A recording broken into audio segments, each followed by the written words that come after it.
Olá pessoal, tudo bem? Eu sou Sam Castro, sou escritor jornalista, amante das histórias bíblicas e hoje eu vou falar com vocês um pouco de uma das histórias mais impactantes, das que mais tocam meu coração. Por quê? Porque foi quando Israel venceu o seu inimigo sem levantar uma só bala, uma arma sequer, sem perder um único soldado. E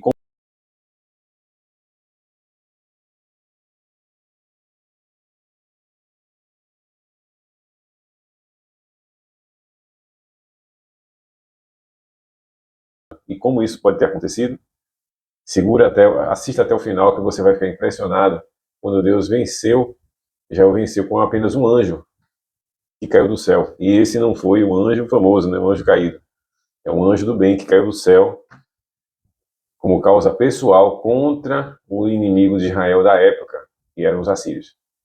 Então, antes de mais nada, clica o joinha, senta aí e vamos nessa. Bom, a história que eu falo hoje é sobre... Aconteceu, né, por volta de 701, o sétimo século antes de Cristo.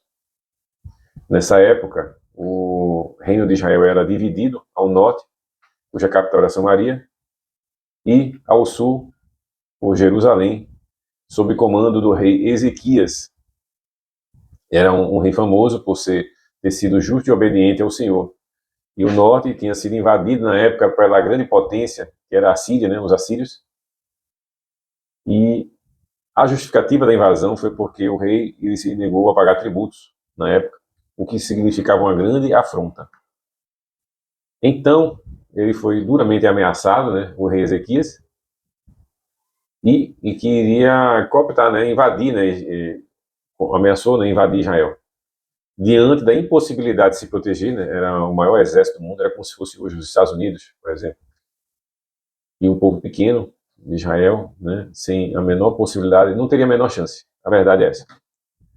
E o que é que o rei fez diante dessa impossibilidade? Ele orou a Deus, buscou ao Senhor, pediu proteção celestial, porque na época que esse rei governou, tanto o norte quanto o sul, ele estava assim em pleno estado de desobediência ao Senhor. Havia idolatria, havia coisas que desagradavam a Deus, né, na época, e que desagradavam muito. Por isso que o norte foi invadido na época. E o que o rei fez? O Ezequias ele orou por Israel e pediu ao Senhor que desse ouvidos, inclinasse os ouvidos para o seu povo, porque o inimigo estava zombando, claramente zombando, da capacidade do povo de Deus de defendê-lo, porque ele, na ocasião, era a maior potência do mundo e nenhum povo tinha conseguido, orando para os seus respectivos deuses, poupá-los, né, das mãos, das garras fortes de Senaqueribe, o rei da Síria. Então, ele pediu a Deus essa proteção para que fizesse um milagre. E parece que assim foi feito. Durante a campanha, vou ler um pedaço aqui, um trecho, Senaqueribe tomou várias cidades fortificadas de Judá, como Lax, fato confirmados por achados arqueológicos, até hoje no Museu Britânico, e cercou Jerusalém, mas não a conquistou exatamente como Deus prometera, por meio do profeta Isaías. E naquela mesma noite, conforme o relato bíblico, um anjo do Senhor destruiu 185 mil soldados. É isso que você está ouvindo. 185 mil soldados. É muito soldado. Foi um exército arregimentado muito grande. Hoje é considerado muito, imagine naquela época. Então, foi o que aconteceu com... Eles cercaram Israel, deixaram, acho que chegaram até os portões do palácio, salvo engano, mas na ocasião um raio, conta as escrituras, que um raio caiu do céu, de um anjo que imediatamente eliminou, deixou amontoado em corpos, né, segundo a escritura. Essa história, ela bate com a realidade porque diz a escritura que, dizem, né, que Deus falou, né, que o rei, que Israel não se preocupasse porque o rei bateria em retirada e voltaria para a terra dele, de fato que aconteceu. E até em estudos arqueológicos, né, diz que o rei ele se gabou de ter invadido o sul de Israel e ter deixado o rei Ezequias como um pássaro na gaiola. Mas parou aí. Não consta que ele venceu a cidade, não tomou a cidade. Então, essa é uma parte assim importante da nossa dependência de Deus. Então, resumo da história. O rei Ezequias ele fica abalado com as ameaças do rei da Síria, mas procura Deus com humildade. Ele vai ao templo, rasga suas roupas em sinal de desespero e envia mensageiros ao profeta Isaías pedindo ajuda. Isaías responde com uma mensagem de esperança. Deus ouviu o clamor e vai derrotar o inimigo. Mesmo assim, Senaqueribe continua zombando de Deus, enviando cartas e provocando o Senhor. Ezequias leva essas cartas ao templo e ora de forma profunda, reconhecendo que só Deus é soberano. Então Deus dá a resposta definitiva.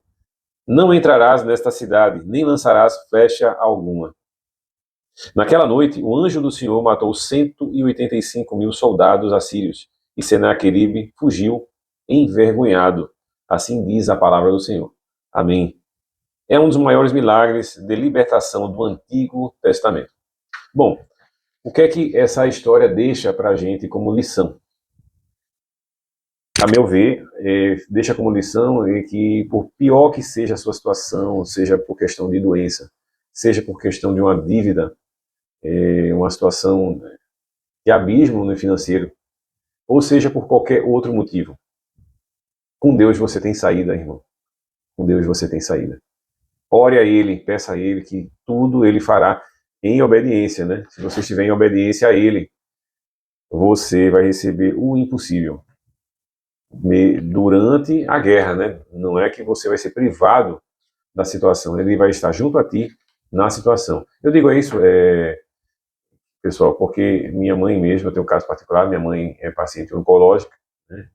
Para quem não sabe, quem é o paciente oncológico aqui é portador de câncer. Ela, graças a Deus, venceu o câncer, com a glória do Senhor, câncer de mama.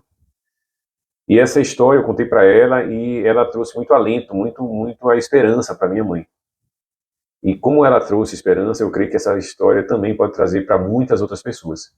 Por isso eu leio, eu creio, eu sou empolgadíssimo com essa história do rei Senaqueribe, do rei Ezequias, porque ele não levantou uma só espada. A provocação que o inimigo fez para o Senhor Deus, o Senhor de Israel, fez dele tomar aquela guerra como uma questão pessoal. E é isso que Deus faz com a gente. Ele toma seu problema, um problema assim inalcançável, um problema impossível. Se você pedir a Ele, Ele vai tomar para si como uma questão pessoal. E sem mover um dedo, Ele vai resolver. Então, eu espero que eu tenha passado a mensagem de hoje, né? Eu acho que, se você puder, curta, né? Compartilhe essa história com mais pessoas. E vamos ler, pessoal.